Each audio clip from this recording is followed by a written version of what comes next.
Hi there, Leonard Parker here. In this part of the SEO segment, I'm going to go into detail about the Google My Business profile. And if you are a damage restoration business and you're really looking for local clients local to your area, well, this is pretty much should be one of the most important parts of your SEO strategy. So, Google My Business optimization, if you're not familiar, if you ever type in your business name, or even if you type in a competitor's name, you'll see a panel here on the right hand side. And there are different elements here. So I did a zoomed out version. So of course you have the request a quote button, hours of operation, contact number, and you also have, you look here very small, it's the reviews. So how many reviews you have and your overall review rating. Under that, you have questions and answers, which it seems like this particular restoration company isn't using, but it's a very important strategy that you can use for your business. Reviews from the web. So Google will actually aggregate all the reviews or collect all of the reviews from different websites around the web. So in this case, they did it from their website, Facebook, and HomeAdvisor, so that someone who's in the search for restoration or any other relevant services, they can see how your reviews stack up across the board. And then of course your reviews, the actual text here. And if your business is active on social media, you'll have different social media profiles. So some of the key optimization factors for your Google My Business. First, proximity. If your business is based in Houston, someone in Miami is not going to see your Google My Business profile because you're not close to them. So unless you, for some reason, serve residents in Miami or different states, you're only going to show up for customers in your local area. Website authority. So pretty much how much authority your website has. And back in the day, Google did publish what was called the PageRank. They still use it. However, it's not published anymore. So probably the most popular metric to measure the authority of your website, albeit it's a third-party measure, is called the Moz Domain Authority. Reviews. So are you getting good reviews? Are you responding to those reviews? How many reviews do you have? Those are all important as far as getting more visibility for your Google Map listing. And this is probably the most, or probably not the most important, but the starting point is your Google My Business profile complete? Are you taking advantage of all of the features that Google provides on the Google My Business profile? So step one is verifying your Google My Business listing. So if you type in your business name and this comes up and you see anything like this in regards to own this business, that means that your business listing isn't verified. And so this is the first step. So pretty much what would happen here, you would click this particular link and you'll walk through the steps, and pretty much Google, for water damage restoration and damage restoration, usually you're going to have to go with the postcard method, where Google will mail to your business address a postcard, and on that postcard there's going to be a code, and you're going to log back into Google My Business and actually put that code in. And this is Google's way of making sure that you're a legitimate business and that you're not a spammer or someone who's just doing weird stuff on the web. I'll just leave it at that. But this is how you would verify your listing. So once your listing is verified, now it comes time to optimize your profile. And I'll actually do a screen share where I'll walk through step by step on these different areas. But of course, you want to make sure that your business description and info is there and it's accurate, and it really sells your restoration company as a legitimate and credible provider. You also want to make sure that you're using the right categories on your page. You want to leverage photos and videos.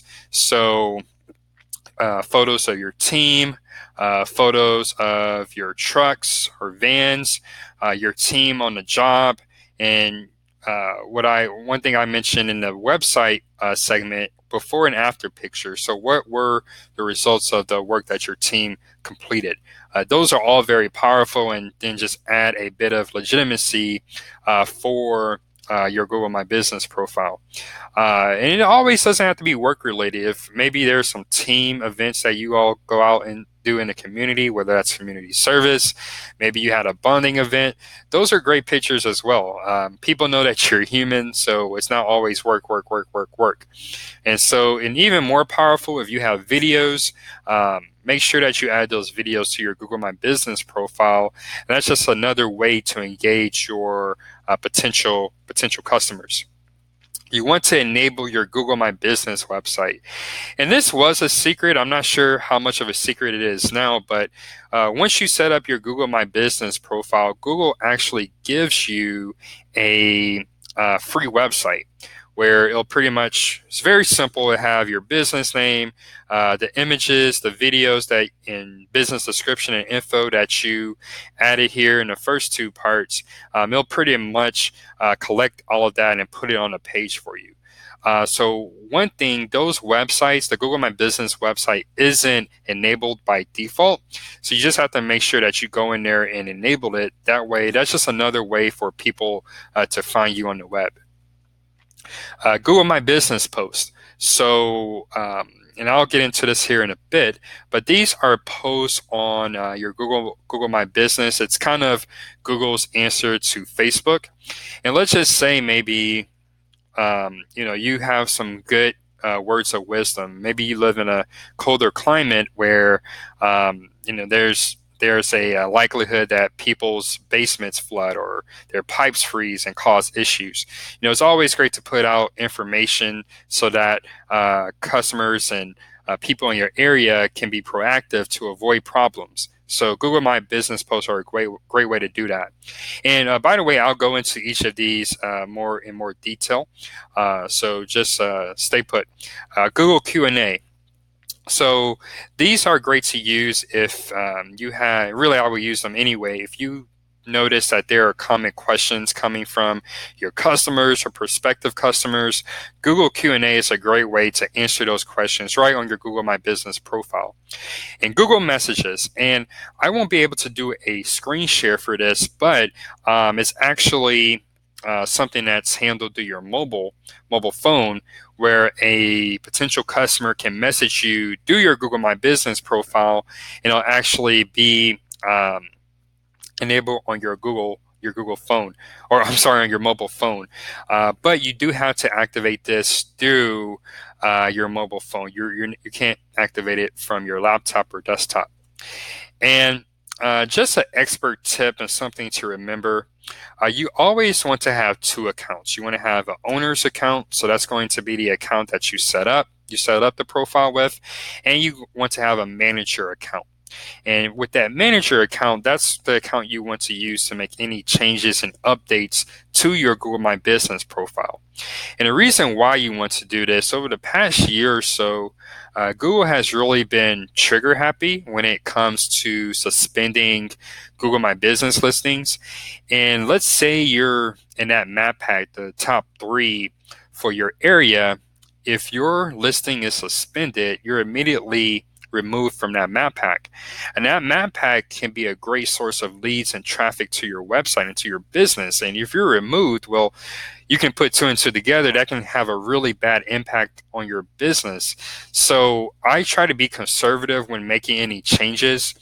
Honestly, I recommend pretty much all of these steps. I recommend that you do, especially business description, info, categories, photos and videos, and everything with your Google My Business website. You do that while you're waiting for your Google My Business listing to be verified. That way it's already there and you don't have to go back in and make any changes.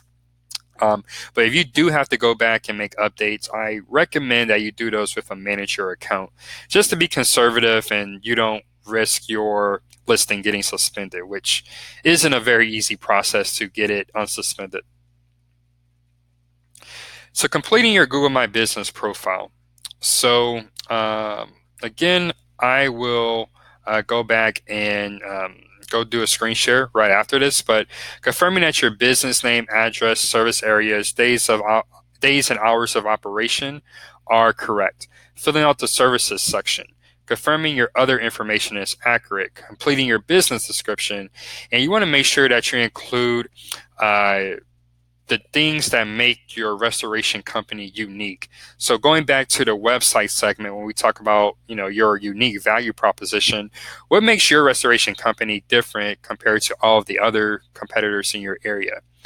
You want to try to include some of your target keywords here, and you want to target areas along with a call to action. You want to confirm your opening date is accurate, and you want to add photos and videos of your logo and team.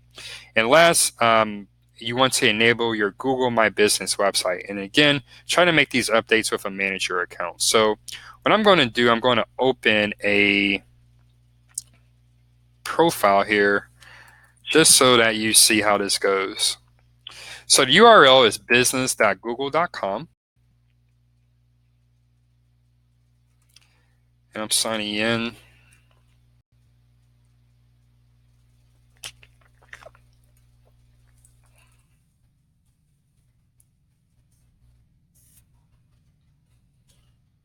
That's the...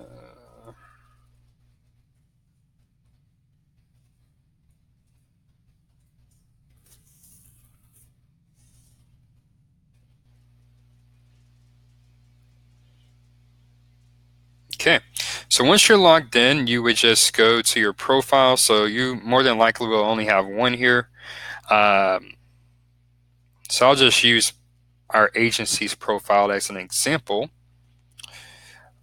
So the first thing is that you want to go to info. So first thing, you change your business name. So just put in whatever your business name is here at the top. So you just hit the pencil icon. Categories, it's very important. So your primary category is more than likely going to be water damage restoration, but you can also put fire damage restoration.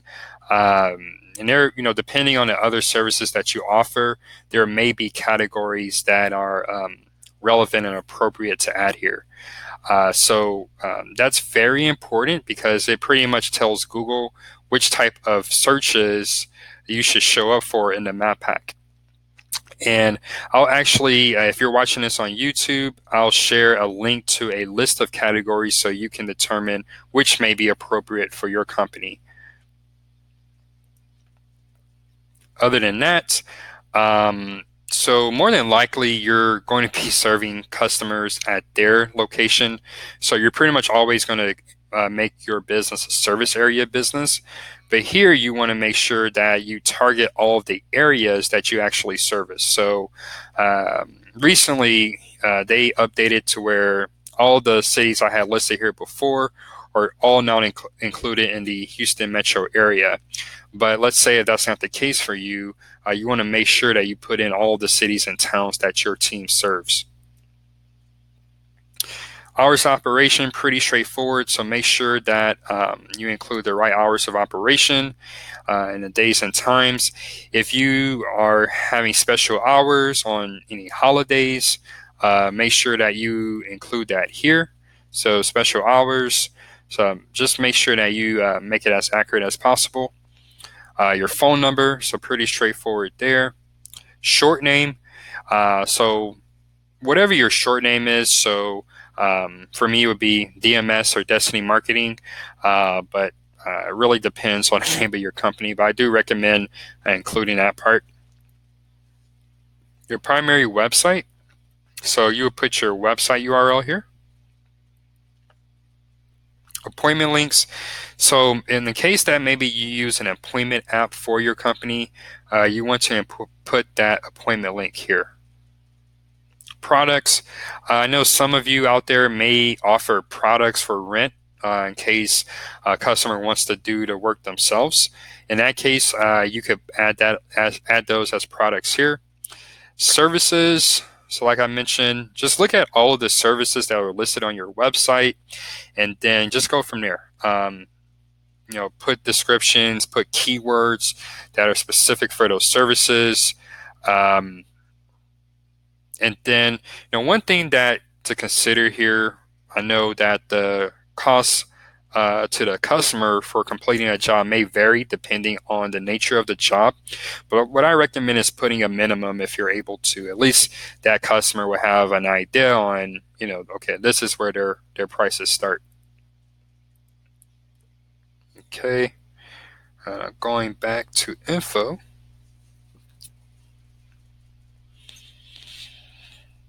Highlights. So, this is where you can specify whether, you're a woman-led business or you're a veteran-owned business. This is really good if it applies to your restoration company. Hoping that they will add more attributes here in the future that are relevant. Your business description, again, you really want to set yourself apart here. So what makes your company, your restoration company, unique? Add keywords, add your service areas. Just one thing to note that you do only have 750 characters. So try to be efficient with your words. And then your opening date, you want to make sure that you put your date of opening here as well. And then finally, adding photos and videos. So different photos of your office, of your team, your trucks, your team on the job. Those are all good ads here. You can also add videos here, which can be very effective. And just another way for people to engage with your restoration company before they give you a call. And also always make sure that you have a logo and a cover photo. So typically what you'll see, most cover photos for restoration teams will be a photo of the team or a photo of the trucks, something like that. But you always want to try to make sure you include your logo or branding in your pictures and videos. Okay, and then finally you have your Google website. So if you don't have your website, if it's not enabled, you'll see there's an option up here to enable the site. But as you can see, it's pretty bare bones. It pretty much pulls in the picture that you use for the cover photo, pulls in your post, which I'll get into in the next lesson, and pretty straightforward. And then it also includes your testimonials. So that's always good. And then gallery. So it also pulls in your images and your videos and photos, or your images and your videos. Then here at the bottom, there's business hours and then a call to action button so someone can call you directly. So it's a free feature when you set up your Google My Business profile. So you may never get calls or leads from it, but it doesn't hurt to enable it. And then you can kind of just play around with the themes. Again, you're pretty limited on what you can use here. So I'll actually going to update that to blue. Actually want to save. Then more. And then this may not be relevant, but you can update the domain. So if you want a specific domain for your Google My Business website, you can do that as well. So taking me back to the deck here, that's pretty much on what you need to do to set up your Google My Business profile and really optimize it and fill it out with good information.